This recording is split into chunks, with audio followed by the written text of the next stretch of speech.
Assalamualaikum warahmatullahi wabarakatuh. Perkenalkan, saya Risma Ihwanufaria, NIM 03220045 dari Prodi Pendidikan Agama Islam. Di sini saya akan mempresentasikan materi tentang faktor pendukung kemajuan dan kemunduran peradaban Islam pada masa dinasti. Yang pertama, peradaban keemasan Islam. Kemajuan peradaban Islam mulai mencapai masa keemasannya pada masa pimpinan dua khalifah dinasti Abbasiyah, yaitu Khalifah Harun al-Rasyid pada tahun 786 sampai 809 Masehi dan anaknya Al-Ma'mum 813 sampai 833 Masehi. Pada masa kepemimpinan kedua khalifah tersebut, negara mengalami berbagai kemajuan dan kemakmuran di berbagai bidang, baik politik, ekonomi, pendidikan, dan lain-lain. Selain itu, terdapat luas wilayah yang dikuasai oleh dinasti Abbasiyah, yaitu mulai dari Afrika Utara hingga ke India. Kemudian, faktor-faktor pendorong lain yang mempengaruhi perkembangan peradaban Islam pada masa dinasti, yang pertama adalah terjadinya asimilasi. Terjadinya asimilasi antara bangsa Arab dan bangsa lain telah mendorong kemajuan peradaban Islam. Keberhasilan penyebaran Islam di berbagai wilayah baru telah mengenalkan Islam pada kebudayaan baru yang mendorong lahirnya ilmu pengetahuan. Kemudian yang kedua, kemajuan dalam pemerintahan dan politik. Ini ditandai yang mana kekhalifahan Abbasiyah mengambil strategi yang berbeda dalam kekhalifahan Umayyah. Abbasiyah meninggalkan corak Umayyah yang ke-Arab-Araban dengan menerapkan sistem administrasi pemerintahan Persia, sekaligus memasukkan orang-orang Persia dalam struktur pemerintahan.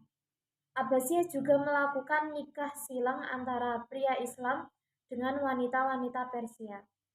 Kemudian yang ketiga adalah stabilitas politik dan ekonomi, yaitu ditandai dengan kekhalifahan Harun al-Rasyid membangun sektor sosial dan pendidikan, misalnya dalam pengadaan infrastruktur dan fasilitas umum yang menunjang proses belajar masyarakat.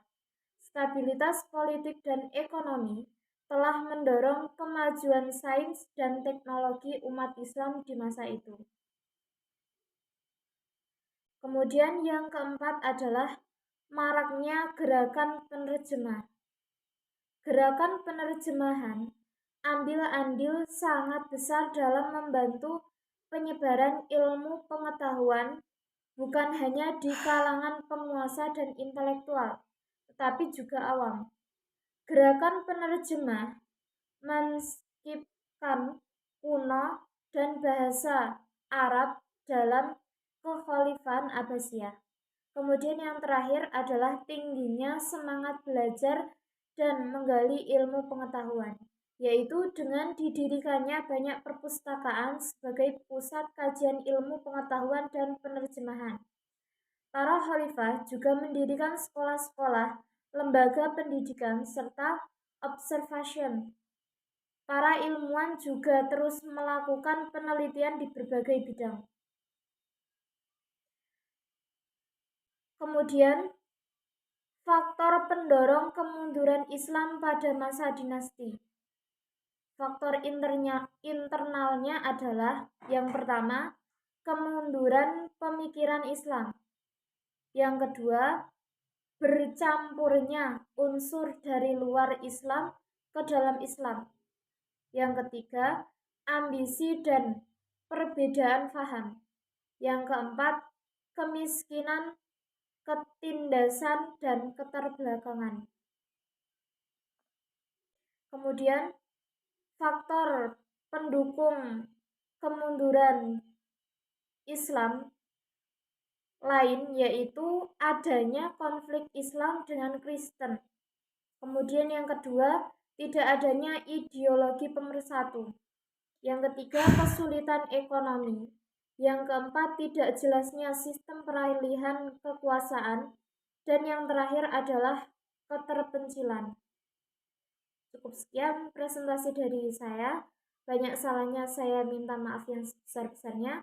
Wassalamualaikum warahmatullahi wabarakatuh.